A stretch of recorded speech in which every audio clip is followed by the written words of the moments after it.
Aloha my kako, my name is Rochelle Rivero and today we will be talking about chapter 11.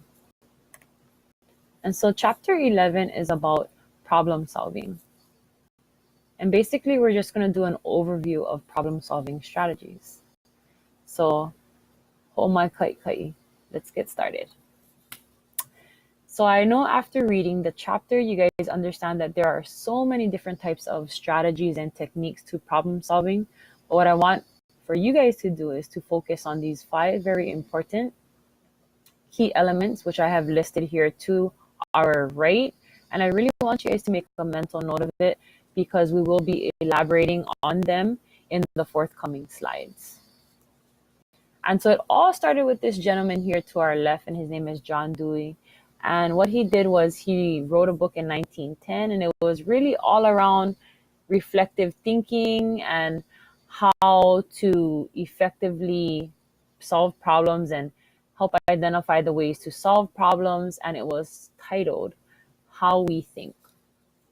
And so also, if you look at the bottom, you will see that we have one of our very first key terms, and it is reflective thinking.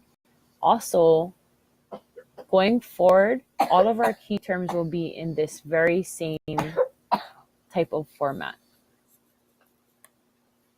So remember I said that we were going to go back to the key elements, right? Well, here they are.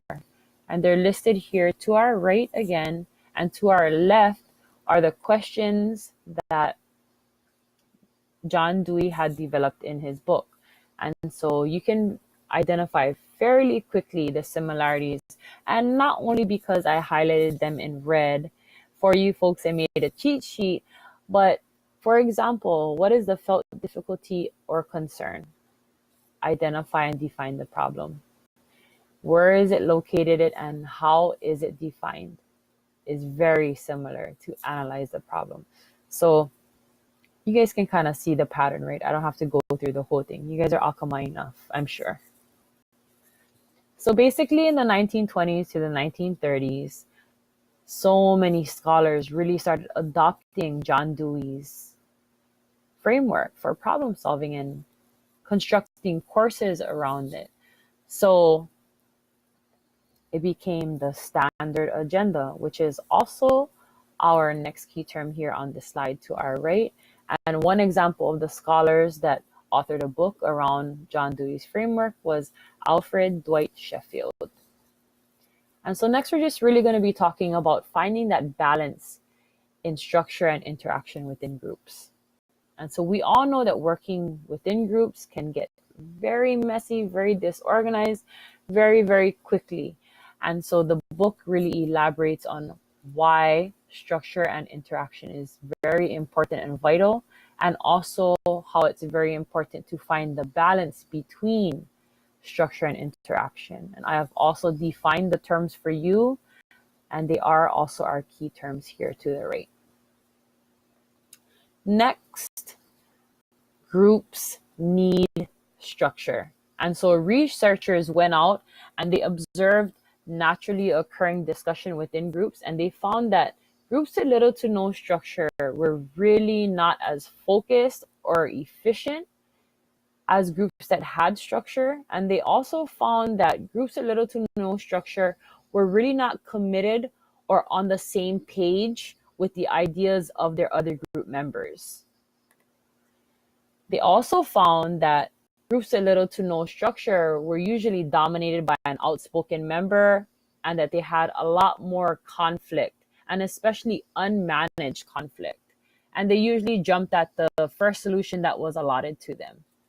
So there really wasn't any deliberation around anything, really.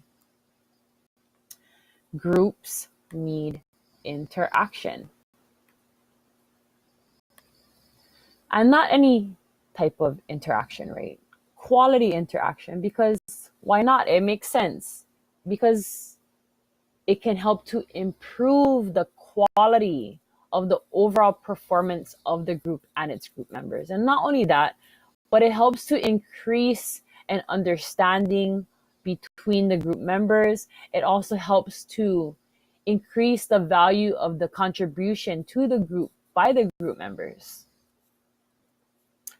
Next, we'll be talking about reflective thinking again, and it is the traditional approach to group problem solving. And so we'll be talking about identify and define the problem, aka number 1 to our 5 key elements of group problem solving. And so the book really talks about how, in order for us to identify and define the problem, we have to first acknowledge that a problem exists and be very specific to the key terms we're allotting to explain the problem so that we know the appropriate and most effective way to approach it. And not only that, but the group must be able to develop a common understanding of what the problem is and the ways that it needs to be approached. And so one technique is the is and is not analysis. And basically it's just questions, right? And really the purpose of that is for you to ask the questions to yourself and your group to really be able to elaborate what is or is not the problem, or who is or isn't present when the problem is presenting, or where is or isn't the problem happening. So this is really to differentiate between the actual problem and symptoms of the problem, because they want to make sure that you are addressing or going to work towards addressing the problem rather than just symptoms of the problem. And so the next technique is our journalist 6 questions. And that is another set of questions. And if you're saying, Rochelle, that looks very similar to the last set, well, you're right.